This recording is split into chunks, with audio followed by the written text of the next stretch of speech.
Oke, selamat pagi, siang, malam, kawan-kawan sekalian. Perkenalkan, nama saya Robi Hernowo dari Universitas Raharja.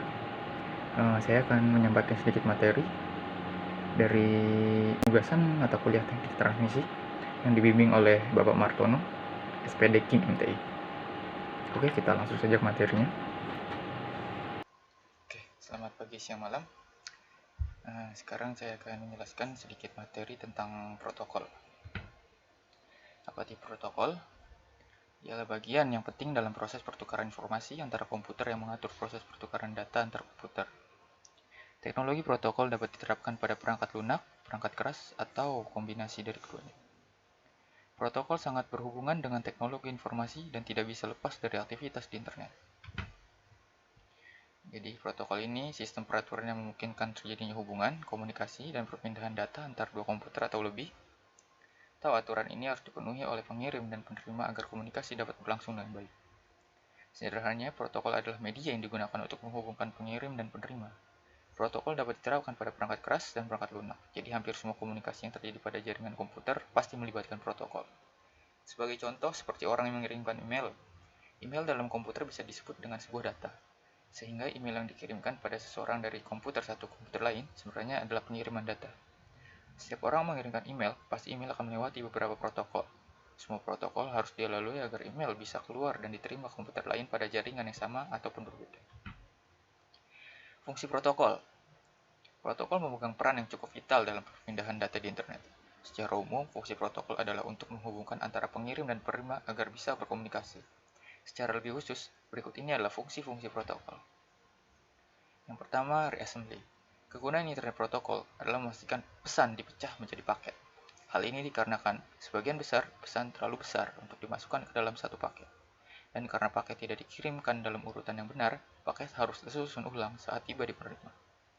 Kemudian ada timeout, setiap IP paket mengandung self-destructive counter yang membatasi umur dari paket. Jika paket sudah kadaluarsa, paket dihancurkan sehingga jaringan internet tidak mengalami overload dengan paket yang rusak. Kemudian ketiga ada option, IP terdapat fitur tambahan yang mengizinkan komputer pengirim untuk memutuskan paket bagian mana yang didapatkan komputer penerima. Untuk menemukan bagian yang diambil, maka perlu ditambahkan keamanan pada paket. Kemudian ada addressing, header IP paket mengandung alamat yang memberikan identifikasi ke komputer pengirim dan penerima. Router menggunakan informasi ini untuk menuntun setiap paket melewati network komunikasi dan menghubungkan antara komputer pengirim dan penerima. Kemudian, ada pun jenis-jenis protokol.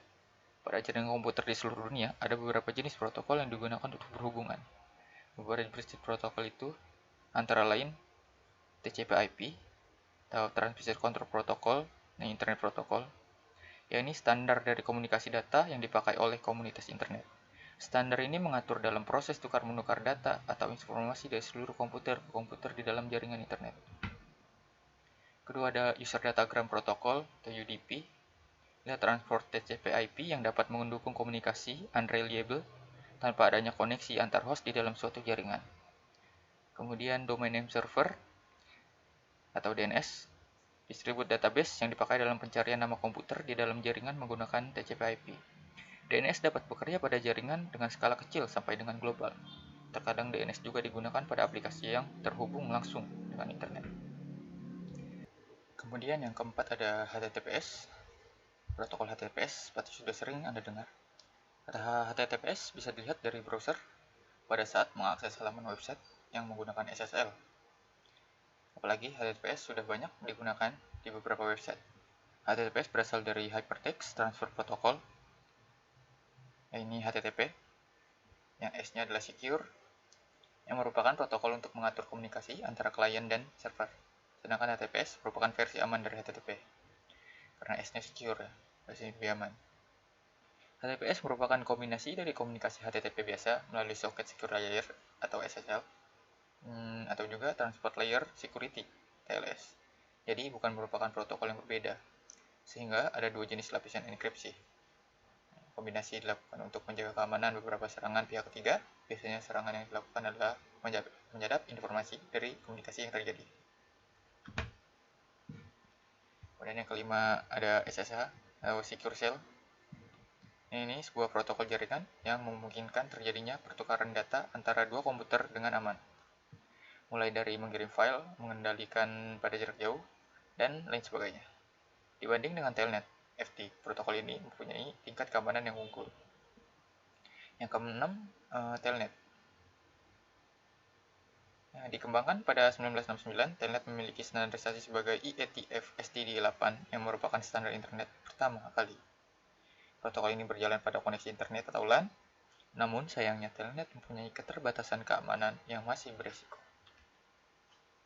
Yang ketujuh ada OSI layer, merupakan standar komunikasi yang diterapkan untuk jaringan komputer. Standar ini digunakan untuk menentukan aturan sehingga seluruh alat komunikasi bisa saling terkoneksi melalui jaringan internet.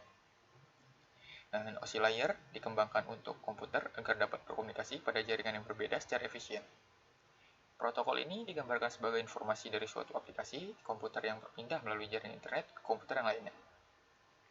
OSI layer secara konseptual terbagi ke dalam 7 lapisan, di mana masing-masing lapisan memiliki tugas yang spesifik. Nah, ketujuh lapisan OSI layer adalah sebagai berikut.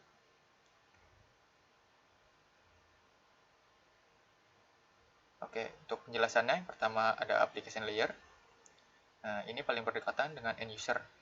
Layer ini bertanggung jawab atas pertukaran informasi antara program komputer seperti program email dan service lain yang jalan di jaringan, seperti server, printer, atau aplikasi komputer lainnya. Yang kedua, ada presentation layer. Layer OSI ini bertanggung jawab dalam pengkodean dan pengkonversian data dari application layer. Presentation layer bertanggung jawab untuk memastikan semua data yang berasal dari application layer dapat dibaca pada sistem lainnya.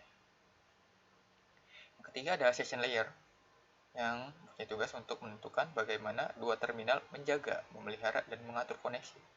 Selain itu, layer ini berfungsi untuk membentuk, memanage, dan memutuskan session komunikasi antara entitas presentation. Yang keempat ada transport layer, yang bertanggung jawab untuk membagi data menjadi segmen, menjaga koneksi logika antar terminal, dan menyediakan penanganan error. Yang kelima, network layer. Layer ini bertanggung jawab untuk menentukan alamat jaringan, menentukan rute yang harus diambil selama perjalanan, dan menjaga antrian traffic di jaringan. Yang keenam, ada data link, yang mempunyai tugas untuk menyediakan link untuk data yang memaketkan menjadi frame, yang berhubungan dengan hardware, kemudian didistribusikan melalui media. Yang ketujuh, terakhir ini, layer ini bertugas untuk mengirimkan dan menerima data mentah pada media fisik. Nah, adapun tujuan utama penggunaan OSI layer adalah untuk membantu desainer jaringan memahami fungsi dari tiap-tiap layer yang berhubungan dengan aliran komunikasi data, termasuk jenis-jenis protokol, jaringan, dan metode transmisi. Dan sampailah kita ke kesimpulan.